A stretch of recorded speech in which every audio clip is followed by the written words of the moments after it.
বিশ্বের অন্যতম শীর্ষ অস্ত্র উৎপাদক ও রপ্তানিকারক দেশ মার্কিন যুক্তরাষ্ট্র।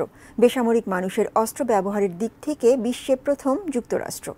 দেশটিতে সবার কাছেই আগ্নেয়াস্ত্র থাকার পাশাপাশি প্রতি ১০০ জনের কাছে রয়েছে ১২০টি অস্ত্র। সুইজারল্যান্ড ভিত্তিক একটি গবেষণা প্রতিষ্ঠানের গবেষণায় এই তথ্য উঠে এসেছে। দেশটিতে উদ্বেগজনক হারে বেড়েছে অস্ত্রের অপব্যবহারও। তাই নিরাপত্তার কথা বিবেচনা করে এখন যুক্তরাষ্ট্রে স্কুলে বন্দুক নিয়ে যেতে পারবেন শিক্ষকরা, এমন একটি আইন পাশ করা হয়েছে। কিন্তু তাতে কি কমবে আগ্নেয়াস্ত্রের অপব্যবহার? বিস্তারিত ইমতিয়াজ আলমের রিপোর্টে। ১ বছর আগে যুক্তরাষ্ট্রের টেনেসি অঙ্গরাজ্যের ন্যাশভিল শহরের একটি স্কুলে গুলি চালায় এক হামলাকারী। এতে ৩ শিশুসহ ৬ জনের মৃত্যু হয়। সেই ঘটনার প্রেক্ষিতে অঙ্গরাজ্যটির শিক্ষকদের স্কুলে বন্দুক নিয়ে যাওয়ার অনুমতি দিচ্ছে অঙ্গরাজ্য সরকার। মঙ্গলবার এই সংক্রান্ত একটি বিল পাশ হয়েছে। বিলটি এবার অনুমোদনের জন্য পাঠানো হবে রিপাবলিকান গভর্নর বিল লি এর কাছে।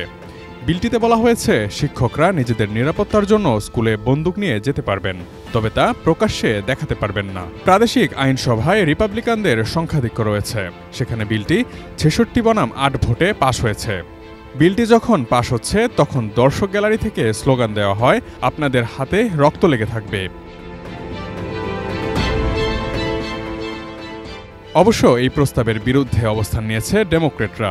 নৈতিক দিক থেকে এই সিদ্ধান্ত নেওয়া যায় না বলে মনে করেন ডেমোক্রেট রাজনীতিবিদরা।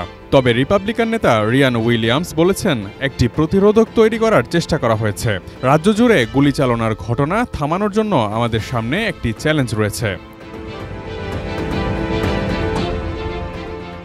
সব ডেমোক্রেট সদস্য ও ৪ জন রিপাবলিকান বিলটির বিরুদ্ধে ভোট দেন। ডেমোক্রেট নেতা জাস্টিন জোন্স বলেছেন, রিপাবলিকান সহকর্মীরা আমাদের রাজ্যকে বন্দুকের নলের সামনে রাখছেন। তারা বন্দুক প্রস্তুতকারকদের সাহায্য করছেন। নৈতিক দিক থেকে এই সিদ্ধান্ত নেওয়া যায় না। বিলটিতে আরও বলা হয়েছে, স্কুলের ভেতরে যদি কেউ বন্দুক নিয়ে যেতে চান তাহলে তাকে প্রতি বছর ৪০ ঘন্টার প্রশিক্ষণ নিতে হবে। তিনি প্রকাশ্যে বন্দুক নিয়ে যেতে পারবেন না। বন্দুক গোপন রাখতে হবে। স্কুল কর্তৃপক্ষ বন্দুক নিয়ে আসার অনুমতি দেবেন। তার আগে পুলিশকে বিষয়টি জানাতে হবে এবং বন্দুকধারীর পরিচয় দিতে হবে।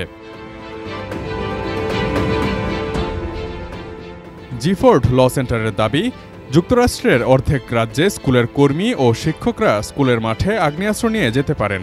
গত কয়েক বছর ধরে যুক্তরাষ্ট্রের স্কুলে বন্দুকধারীর তাণ্ডবে বহু শিশু ও শিক্ষকের মৃত্যু হয়েছে। টেনেসিতেও ন্যাশভিলের ঘটনার ১ বছর পর এই বিলটি পাশ করা হলো। Imtiaz Alam, desk report, ATN news.